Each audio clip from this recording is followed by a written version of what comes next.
everyone, greetings. Hi everyone, how's it going? Welcome to this video. Today we are taking an in-depth dive into the lyrics to the song The One by Taylor Swift off of her newest album called Folklore. I'm really excited. I'm gonna be going through all of the songs on the album, looking at the lyrics in depth. I tend to concentrate on diction, which is word choice, and connotation, which can be thought of as like the vibes or the emotions that the words elicit. As a quick disclaimer, music is very subjective, so everything presented in this video is my own personal opinion. I always encourage you all to comment down below what your thoughts are. Now, with Folklore, there are a lot of theories out there and they're all very interesting. I think a lot of the songs are related. I'm gonna make a separate video about the theories and the songs that I believe are related. I'm going to view standing on its own, and only when necessary I may allude to other connections. Like in the video for August, I had to make the connection at the end. I just couldn't help it. Anyways, let's go ahead and get into it. I always like to start off with looking at the title of the song. This song is called The One. However, it's the number one. It's not the word one. This is so significant. I'm so shook by this, and I applaud Taylor for this. Okay, let's compare it. Imagine the number one just written out versus a singular numeric one. The word one has 3 letters in it, and when you write them down in lowercase, they're all kind of like the same height. It just kind of blends in together. A singular numeric one stands on its own. There's nothing else around it. You visually see it more as opposed to the word. They both have the same meaning, the word and the numerical symbol, but visually, this one stands out more. This one, there's just one. It's the one. This to me signifies that like the romantic, the one, the soulmate that this song is talking about is really the one for them. The protagonist of this song, the main character of the song, is very, very serious. That's what the song title is showing me. It's like she did every single thing she could to be like, I'm serious about this. And that's it for me. There's no other choices. It's just the one. And visually, it's just one entity. It drives the point home even more. If there were any doubts, there can be none left now. One. This song does have some curse words in it. Just for the sake of any viewers I have that might be younger, I'm just going to substitute them with like a radio-friendly word. So I'm just letting you know why I'm changing a few words. I'm just trying to keep it family-friendly on here. Verse 1. I'm doing good. I'm on some new stuff. Been saying yes instead of no. I thought I saw you at the bus stop. I didn't though. I hit the ground running each night. I hit the Sunday matinee. You know, the greatest films of all time were never made. By the way, if I'm looking at this, I have the lyrics on here along with some notes. So even Taylor herself has said that a lot of songs on this album are not about her specifically, so I'm just gonna be referring to the protagonist of the song. Protagonist just means the main character. So from the first 2 lines of this verse, I can tell that it's someone reflecting on something. They're saying this to a former love interest, perhaps in their head. I don't think they're actually speaking with them. I think it's more of a wistful, reminiscent, #nostalgia moment, and she's thinking about what she might say to him. The first line is just like a catch up. You're catching up with someone. She's saying, I'm doing good now, trying new things. I'm chill, I'm good, I'm fine. Been saying yes instead of no signifies that the protagonist is making positive changes and changing her ways. Perhaps this was something that was like an issue in the relationship, but now it's not an issue any longer. She's trying to convince this person in her head that, you know, I'm different now and maybe we can be together, which is kind of sad to think about, but that's what it sounds like. The rest of the lyrics are what lead me to come to this conclusion, because I feel like if you're fully over someone, you don't really need to tell them how good you're doing. You just kind of are good and you don't need to let them know. From the first 2 lines of the song, the protagonist is letting the former love interest know. It's the first thing out of her mouth. I think that she's not over it, and the title of the song, The One, the numeric symbol 1, backs up that claim as well. I thought I saw you at the bus stop. I didn't though. Every face is their face, so she's still seeing this person. They're like everywhere. It's another indication that this person is not over it. And I get it if it's the one, the numeric symbol 1, I get it. You know, they're gonna be lingering in your memories and in your thoughts for a really long time, perhaps forever. I feel like this person doesn't have closure and they really need to talk to their love interest in their head to be able to like talk their way through to perhaps a closure scenario. It's kind of like when you lose someone and you still want to talk to them because you still value that companionship and that dialogue and just their opinion. That's what I feel like is happening here. The person isn't actually there to ask them how they're doing, but this protagonist feels the need to just tell them. This is a very intimate thing, just to miss telling someone how your day is. The protagonist obviously had a very intimate emotional relationship with this person. I hit the ground running each night. I hit the Sunday matinee. Those two lines are just showing that this protagonist is keeping herself busy. I'm not sitting at home. I'm like living my best life, or trying to. The last line of this verse I love. It's very sad, but it's very telling. You know, the greatest films of all time were never made. This is even more significant because in the previous line she states that she goes to the Sunday matinee. A matinee can be like a theater performance or a movie showing, so she's going to the Sunday matinee. She's a regular there and she's seen all the movies there are to see for a while, but she knows that the greatest films of all time were never made. Let's dive into that.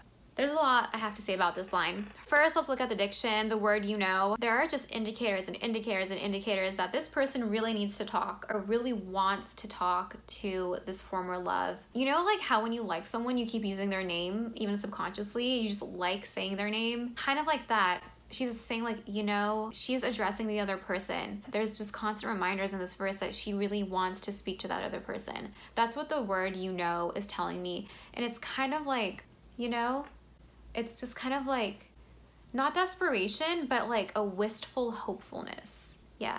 Let me know if that makes sense in the comments below. The greatest films of all time were never made. Now, we've heard the term the greatest movie of all times. We have awards for what are considered to be the greatest movie of all times, you know, like the Oscars. She's saying, I've seen all the movies. That's what we can infer from the previous line about the Sunday matinee. She's like, I've seen all the movies, but I know from my experience that the greatest movies of all time were never made.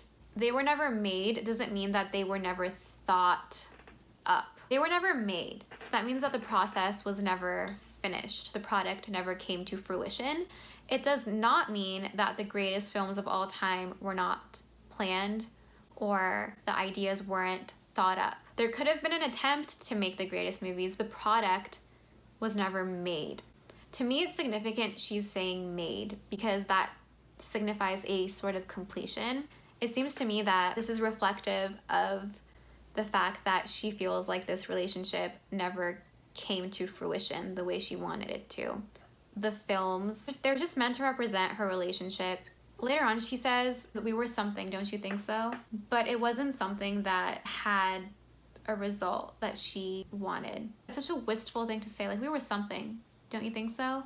It's like such a flippant, offhand remark, but there's so much hurt and sorrow and substance in that statement. I'll get to it later, but that's what I feel like. There was so much potential here. There were so many ideas, so many screenplays were written in a Starbucks. Perhaps the actors were cast. We started filming, but it was never made.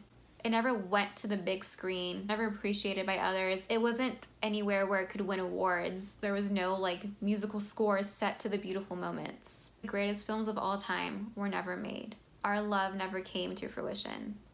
Our love story was never made. Verse 2. I guess you never know, never know. And if you wanted me, you really should have showed. And if you never bleed, you're never gonna grow, and it's all right now. The phrase never know is repeated, as I state in literally every single one of my lyric analysis videos. Repetition signifies significance. Yes, the phrase never know is repeated twice, literally right after one another. This is a type of situation where it is what it is. It didn't happen the way she wanted it to, but there is still that like, you can't get over it. You're like, what if, what if, what if? Because it was so great, right? Like you're so close, you're so close. The cast is set, you're ready to start filming the greatest movie, but it just falls apart. You never know, you never know. You can't, it's something you can't bet on. Things just happen, you never know. And if you wanted me, you really should have showed. This is giving us some more insight into the relationship. Perhaps their communication wasn't as effective as it should have been. There is a hint of regret in this line. If you wanted me, you should have showed me. Sometimes you think you're expressing something to someone, but you're not expressing it in the way that they understand it. It's kind of like the love languages. If you're not familiar, there are, I think, 5 love languages. You can Google this if you want. It's actually really interesting. An example is words of affirmation, physical touch, acts of service, quality time, and there's another one that I don't remember, but pretty much the premise of this is that people have different love languages in the way that they either express love or the way that they receive love. For instance, if someone's love language is quality time, they feel loved when someone spends time with them. Another person's love language, maybe their partner's, is words of affirmation. They feel loved when someone tells them they love them. If this other person shows their love in a way that they don't understand, they're gonna think that this person doesn't love them when they do. They're gonna think that they're not loved, but they are. Communication is very important, and I feel like maybe there was a lack of communication in this relationship. And again, since this is like a reminiscent type of thing, there's a lot of regret here because like, why didn't you show? That's what she's thinking. Like, if you would have showed it, we could have had the greatest love movie film of all time. We would have won all the Oscars, even for best animation, because there would have been an animation part, just like there was in the Lizzie McGuire movie, which should have won an Oscar, but it didn't. I'm gonna start tallying how many times I can reference Lizzie McGuire in my videos. I think it's like up to 3 now. I'm really excited. Like this video if you want me to analyze the Hilary Duff song. I love her. And if you never bleed, you're never gonna grow, and it's all right now. The last 2 lines of this verse are signifying kind of an understanding and kind of an acceptance of the fact that the relationship didn't pan out the way that she wanted it to. She's understanding that it can be a learning experience. If you're bleeding, it means you tried and you're gonna grow from it. And it's all right now. She's like, it's chill, fam, I'm good. But is she? Let's look at the chorus and look at the literal next line and see. Chorus. But we were something, don't you think so? Roaring 20s, tossing pennies in the pool, and if my wishes came true, it would have been you. In my defense, I have none, for never leaving well enough alone, but it would have been fun if you would have been the one. But we were something, don't you think so? So the fact that she's saying, don't you think so, that diction is very heartbreaking because she could just say we were something. She could just be making a statement to the listener like, yeah, like this relationship, we were something. But she's looking for validation from her ex-partner. She still needs that validation. We were something, don't you think so? Why are you asking him? That's very sad. The protagonist is not only still not fully over it and doesn't have closure, at least not as much closure as I think she needs. She's still seeking just a response, even in her head, from her ex-lover. You can think it was something on your own. You don't need him to validate it. Like, I get it, but Roaring 20s, tossing pennies in the pool. I love the Roaring 20s reference. This reminds me of Great Gatsby vibes. And this actually reminds me of a lyric from This Is Why We Can't Have Nice Things, I think. Feeling Gatsby for that whole year. I really can't sing, kind of sorry. She referenced like feeling Gatsby on that song on Reputation. It just reminded me of that. I don't really think those 2 songs are related, but I'm just fun facting for you guys, hashtag fun fact. The Roaring 20s were a very extravagant time. I just get lots of Great Gatsby vibes, lots of money, lots of parties, lots of extravagance. She says we were something, we were like the Roaring 20s. Parties, glamour, all a good time, all in good fun. Tossing pennies in the pool. You toss pennies in like a pool or a body of water and you make a wish. So that's just the image of that. And even on her lyric video on her YouTube channel, at first I was like, literally, what is this? But it's pennies and like a fountain. So that's an image that's really important to the song. It was literally the background of the lyric video. Just making a wish. A penny is the coin that's worth the least, but she's doing the most significant and valuable thing with it, which is making a wish to be with the one. And if my wishes came true, it would have been you. She's still wishing for him. It's just something she wants in her heart of hearts. The depths of her soul still want this guy. In my defense, I have none for leaving well enough alone. Well enough alone, that just, I don't think it's related, but it just takes me back to the song Me, because there's a lyric in there that says, I never leave well enough alone. Again, another fun fact, as soon as I heard that, I just heard the song Me. Just felt the need to state that. In my defense, I have none for leaving well enough alone. She's saying, you know what, I don't have an excuse for me thinking about this and still wanting this. I have no defense. It is what it is. I still want you. That's it. It's just how I feel. She's not making excuses. She's owning it. She's like, this is it. This is real. This is me. .mp3. That's a Camp Rock reference. I'm kind of sorry about it. Just a little bit. Just a little bit. Not really. But it would have been fun if you would have been the one. The word fun here, it's not a word that holds a lot of like depth. Like something's fun, yay. I went to the movies, it was fun. I went to the beach, it was fun. That word is minimizing the expansive emotion and depth of emotion associated with that relationship. But she kind of has to use a word that's not that deep, because I think it would hurt too much to say what she's really feeling. But just to minimize her pain and everything, she's saying, yeah, it would have been fun. Minimizing it as a protective defense mechanism for the purposes of self-preservation, if you will. Next verse, I have this dream you're doing cool stuff, having adventures on your own, you meet some woman on the internet and take her home. We never painted by the numbers, baby, but we were making it count. You know, the greatest loves of all time are over now. So she is thinking about his life, what his life is like, what he's doing. She still cares. She's thinking about his adventures in love as well. She's like, yeah, you're living your best life, you're meeting people, and you're just doing what you want to do. In the third line, we have a clue about the time period in which this occurred. It's modern. Because of the word internet, we know it's a modern relationship. Painting by the numbers, that image. So when you paint by the numbers, it's when you have like a coloring book. There are numbers in each blank spot, and then there's a specific color assigned to that number. You're pretty much told where to color. So you don't really make your own choices. You're told what to do, and you're already given a set of colors as well. You don't have any extra colors. So you're given a limited amount of supplies to work with, and you are told exactly what to do with those supplies. There's no creativity and there's no independent thought involved. So she's saying we never painted by the numbers. So we never really did what we were told to or what we were supposed to. We didn't go off of the blueprint, but we were making it count. Perhaps she's regretting that they didn't follow what, in her opinion, were the protocols. Maybe if they did it in the right way, they would have still been together. There's definitely a bit of regret in that. I love how the next line uses the word count. It goes along very nicely with the word numbers in the previous line. So she's saying we never really played by the rules, but we still made it count. We still had something of value. You know, the greatest loves of all time are over now. Just like earlier in this song, the greatest films of all time were never made. The greatest loves of all time are over now. She's really grasping onto the notion that greatness and having something great isn't really within reach, because either the films don't get made or the loves are over. Greatness is not really sustainable and it's not really present in her world.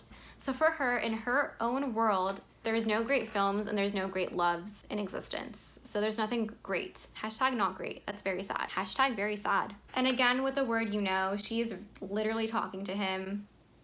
She's addressing him. Again, she really wants to have a two-way dialogue with this person. I guess you never know, never know. And it's another day waking up alone. Again, repetition of never know, lots of uncertainty, and she's kind of like, well, you never know. Again, kind of reminiscing on the fact that you can't really plan for things not working out. Things just happen. It's another day waking up alone. She still hasn't found another person. That's why she believes he is the one. She feels lonely and her days are meshing together. Even though she's trying new things and saying yes, it's just another day waking up alone. She's defining herself by the fact that she's alone when she should define herself by the new cool stuff that she's doing. Easier said than done though. Then we have repetition of the chorus. Then we have the bridge. Taylor's bridges are my favorite bridges in existence in this world. It's better than like the Brooklyn Bridge, the Golden Gate Bridge. She's my favorite architect ever. I stan. I persist and resist the temptation to ask you, if one thing had been different, one thing had been different, would everything be different today? It's a short bridge, but let's talk about it because there's a lot of stuff here in the bridge. This is the bridge. Bridge. So she's saying I continue to persist and resist. Persist means to continue onwards on your path in spite of all the things that are blocking you. She's trying to persist and just go onwards in her life and try to move on.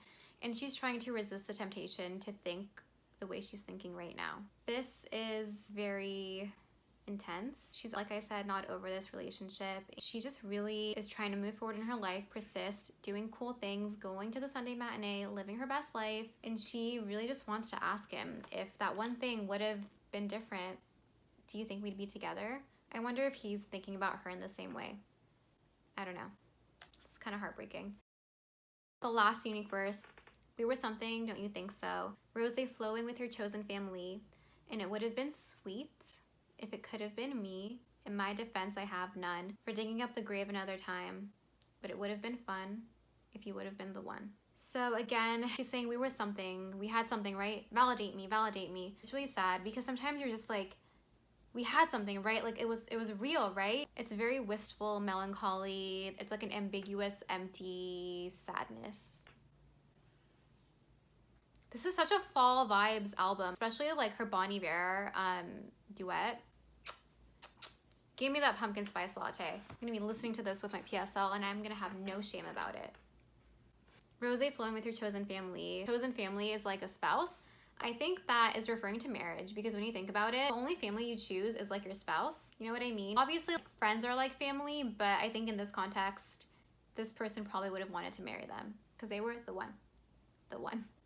That was not intentional. And it would have been sweet if it could have been me. Again, she's like, it would have been nice. It would have been sweet. All of those words are positive. They're kind of like smaller words. They're not big picture words. It's kind of like the word fun she used earlier. She's kind of minimizing it. She's like, it's like when you like look down and you're shy, you're like kind of like doing that thing with your leg where you're like, these are your legs and you're just kind of like kicking your leg like that. You're like, yeah, it would have been nice. Would have been sweet. It would have been fun. Minimizing that a little bit. Self-preservation. My defense, I have none for digging up the grave another time. She's digging up something that was dead. The relationship is dead. It's over. It's called a breakup. It's broken. It's not a whole entity anymore. She's like, I have no excuse. I'm going back. Even though this is over, I need to still think about it because I'm not over it yet. It would have been fun if you would have been the one. It would not have just been fun. It would have been everything for her. But again, the word would have, it's in the past. It's not reality. It's just potentiality. And potentiality isn't something tangible. You can't hold it. You can't form a relationship with it. You can't date potential. You know, we hear that saying. In her mind, she thinks her old lover was the one, her old partner was the one. He didn't see himself as the one for her, but she's just like, you know, if you would have been the one, it would have been chill with me, fam. I would have allowed it. She's thinking about him a lot. I don't know if he's thinking about her in the same way. She really wanted him to be the one, but currently that does not seem to be the reality. To sum up, this song really just talks about a love that's over, and the protagonist of the song was just thinking about it and trying to move on but not being able to, and just trying to minimize everything she's feeling with the use of the words fun, sweet. She still thinks about him a lot. She craves the conversation, the dialogue. She wants to tell him minuscule details about her life, like how her day's going, and she's wondering how his life is going as well. She's not over it. I think she's trying. It's a very fragile state to be in, and that's what this song is showing. That's all I have for this song. Please let me know what you think of in the comments below. If you have a song you want me to take a look at, leave it in the comments below. Thank you so much for watching. Please give this video a like if you enjoyed, and subscribe if you haven't already. I'm going to be doing all the songs on folklore. I'm going to be doing a separate video on the theories and the love triangle theory and all of that, and also a video on just folklore overall at the end, just what it means and how it ties everything together. All right, thank you so much for watching, and I hope you have a great rest of your day. Bye!